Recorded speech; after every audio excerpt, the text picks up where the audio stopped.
There is one skill that you need to work on if you want to experience things like personal strength, self-acceptance, growth, and success. And let's be honest, who doesn't? The problem is that this skill isn't all that easy to use because it requires going head to head with your shadow self. So are you up to the challenge? By the way, my name's Hazel Gale. I'm a former therapist turned author and creator of the fantasy mental health game Betwixt. And I'd like to start with a story that you may or may not know. Once upon a time, in a land of opulence and intrigue, there lived a strikingly handsome yet terribly vain young man called Dorian Gray. And after seeing a particularly beautiful painting of himself one day, he was struck by the urgent desire to remain youthful and perfect forever. So he made a pact with the devil that this portrait would bear the marks of time and sin rather than his own face. And from that point on, as Dorian indulged his every vice and pleasure, his real-life presented appearance remained untouched by age or guilt. While hidden away in the attic, his portrait transformed, growing more twisted and grotesque with each act of cruelty and deceit. Every one of us is like Dorian Gray.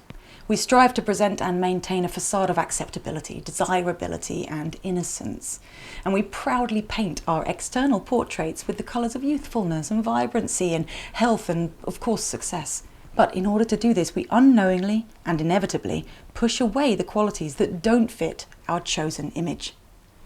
Feelings that make us uneasy, such as fear, shame, hatred, jealousy, greed, and lust.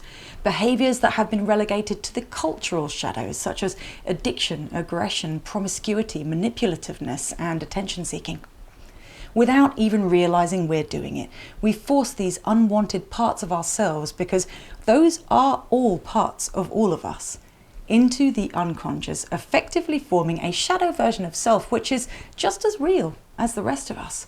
But unless we do the work, that self will seem as alien as someone we have never met and never wanted to.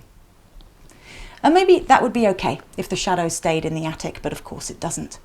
Instead, your shadow appears as if out of nowhere whenever you think, feel, or do those things you wouldn't consciously choose or don't understand. Anything from an off-colour joke or an offhand insult to outright abuse and catastrophic acts of self-sabotage. These are the marks left by the shadow on real life. If we dare to do so, we'll also be able to see our shadows projected onto others. Whatever it is that you hate the most about your brother, sister, best friend, or parents, those are traits that live in your shadow, along with anything connected to any moment when you've said something along the lines of, "I just don't know what came over me." In the end, Dorian Gray is driven to desperation by guilt and horror at the life he has led. And so, in an attempt to free himself of the curse, he takes a knife to the canvas of his hideous shadow painting. But as he does, rather than being destroyed, his painted self reverts to the original youthful form, and Dorian's actual body begins to age rapidly, becoming as hideous and decayed as the portrait had been. His servants, remember this was set in the late 19th century, his servants, hearing the commotion, burst into the locked room and find the portrait restored to its youthful beauty, but on the floor an unrecognisable old man, lifeless with a knife in his heart. And it was only by the expensive rings on his fingers that they were able to identify the corpse as Dorian Gray. So how do we avoid this fate? Carl Jung, who of course coined the term shadow, taught that unconsciousness is the greatest evil, and that to remain unconscious when given the opportunity to open our eyes is the truest sin. But to face the shadow is no mean feat. It requires patience, commitment, and above all, courage. In particular, it requires psychological courage, which is distinct from physical courage, i.e. bravery of the swashbuckling or base jumping kind, and moral courage, which is what we need in order to stand up for what we know to be right regardless of the consequences. No, psychological courage is an altogether quieter thing, which may well make it harder to muster. It is the strength required to look inwards with absolute openness and honesty, to face the truth about ourselves, flaws, vulnerabilities, and all the other shadowy bits included. It is, according to Jung, a deeply disorienting process, akin to diving into dark, dark waters where there is no above and no below, no here and no there. Great. So how do we start? Well, if you're up for this unique challenge, the very first step, which requires a dose of psychological courage in itself, is to acknowledge that we don't see ourselves clearly. This is true, by the way, regardless of whether you think you're God's gift or a walking disaster zone. Once you can fully accept the possibility that you are wrong about who you are, then the door is open. After that, you will have, if you care to notice them, multiple opportunities every day to witness your shadow hiding in plain sight. Every emotion you feel, every fleeting look of shock or disappointment on somebody else's face, every time you are surprised, every time you fail, every time you succeed, is a chance for you to meet your shadow.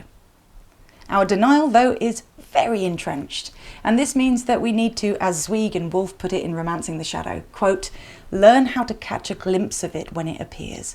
We need to sharpen our senses to be awake enough when it erupts. Then we can learn to romance it, to coax it out, to seduce it into awareness. Like a coy lover, it will recede once more behind the curtain, and again, with patience, we can invite it out to dance.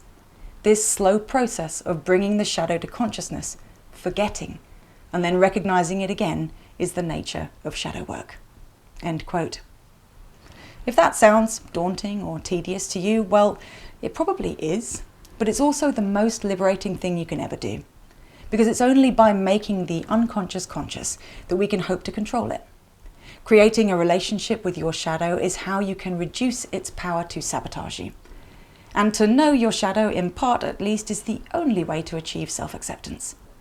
So, I invite you to keep your eyes open, really open, and to just notice what you can notice. Good luck, and as always, I really hope you find this helpful. If you do, please like and share the video so others can find it. And finally, if you'd like to take an epic journey through a magical world in pursuit of emotional awareness and shadow awareness, then you can download Betwixt, the mental health game. It's available on the iOS App Store and Google Play.